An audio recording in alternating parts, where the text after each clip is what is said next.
Recently আপনারা দেখতে পারতেছেন ফেসবুকে কাশফুলের এই ধরনের ফটোগুলো প্রচুর পরিমাণ ট্রেন্ডিংয়ে রয়েছে। তো আপনারা কিভাবে গুগল জেমিনি এআই দিয়ে আপনার নিজের ফটো থেকে এরকম ফটো তৈরি করবেন সেটাই দেখিয়ে দিচ্ছি আজকের এই ভিডিওতে। চলুন আপনাদেরকে দেখিয়ে দিচ্ছি।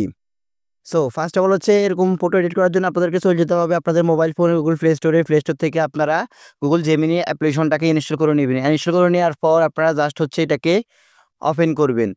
ওপেন করার পর আপনাদের সামনে অনেকগুলো অপশন এলাও কিংবা অ্যাক্সেস চাইবে, তো আপনারা প্রত্যেকটা অপশনকে এলাও অথবা অ্যাক্সেস করে দিবেন।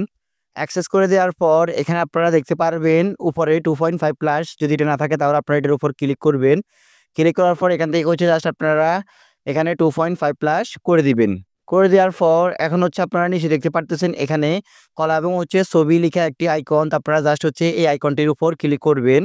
যাদের এই আইকনটি আসবে না তারা এই থ্রি ডট লাইনসের উপর ক্লিক করে এই আইকনটিকে নিয়ে আসবেন। আসার পর আপনারা তার পাশে দেখতে পারতেছেন এখানে প্লাস আইকন, তো আপনারা জাস্ট এখান থেকে হচ্ছে প্লাস আইকনটির উপর ক্লিক করবেন। প্লাস আইকনটির উপর ক্লিক করার পর এখান থেকে আপনারা গ্যালারি অথবা ফাইল সিলেক্ট করবেন। সিলেক্ট করার পর আপনাদের গ্যালারিটি চলে আসবে। আসার পর আপনারা যে ফটোটা দিয়ে কাশফুলের মতো ছবি তৈরি করবেন সেই ফটোটাকে আপনারা সিলেক্ট করবেন। তো আমি এখান থেকে হচ্ছে আমার একটা ফটো সিলেক্ট করতেছি। সো এখানে আপনারা ফটোটি আপলোড করার পর এখন হচ্ছে আপনারা আমার মোবাইল স্ক্রিনে যেই ফর্মগুলো দেখতে পারতেছেন এখান থেকে যে ফটোটা আপনাদের পছন্দ হবে সেই ফটোটার ফর্মটাকে আপনারা স্ক্রিনশট দিয়ে নিয়ে নেবেন। স্ক্রিনশট দিয়ে নিয়ে নেওয়ার পর আপনারা জাস্ট হচ্ছে গুগল লেন্সে গিয়ে এটাকে কপি করে নিয়ে আসবেন। নিয়ে আসার পর এখন হচ্ছে আপনারা আপনার ছবি বর্ণনা দিন এই লেখাটি এখানে হচ্ছে জাস্ট পেস্ট করে দিবেন। পেস্ট করে দেওয়ার পর আপনারা নিচে দেখতে পারতেছেন অ্যারো আইকন, তো আপনারা জাস্ট হচ্ছে এখান থেকে অ্যারো আইকনটির উপর ক্লিক করবেন। অ্যারো আইকনটির উপর ক্লিক করার সাথে সাথে আপনার ছবিটি তারা আপনাদেরকে সুন্দরভাবে একবার আপনার ফেসের সাথে হুবহু মিল রেখে এটাকে এডিট করে দিবে। সো এখানে 5 থেকে 10 সেকেন্ড সময় নিতে পারে। সো আপনারা অবশ্যই এটাকে অপেক্ষা করে তারপর হচ্ছে এটা নেবেন। দেখতে পারতেছেন এখানে কিন্তু আমার অলরেডি এটা চলতেছে। জাস্ট এসি মানে এখানে তারা বলতেছে এটা কিন্তু তারা কাজ করতেছে।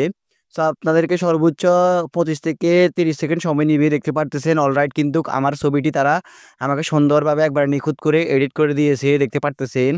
সো এখন হচ্ছে আমি এই ছবিটাকে ডাউনলোড করার জন্য উপরের কর্নার থেকে জাস্ট হচ্ছে এখানে অ্যারো আইকনটির উপর বা ডাউনলোড আইকনটির উপর ক্লিক করব। ক্লিক করার সাথে সাথে আমার সম্পূর্ণ ছবিটি ডাউনলোড হয়ে যাবে। দেখতে পারতেছেন আমার সম্পূর্ণ ছবিটি ডাউনলোড হয়ে যাওয়ার পর এখন হচ্ছে এটা একবারে এইচডি কোয়ালিটিতে এটা চলে আসবে। সো আপনারা হচ্ছে যেই কোনো স্ক্রিনশট থেকে আপনারা জাস্ট হচ্ছে স্ক্রিনশট নিয়ে আপনারা গুগল লেন্সে গিয়ে এটাকে কপি করে নিয়ে এসে জাস্ট এখানে পেস্ট করে দিবেন। পেস্ট করে দেওয়ার সাথে সাথে কিন্তু তারা আপনাকে সেরকমভাবে আপনার ফটোটি এডিট করে দিবে।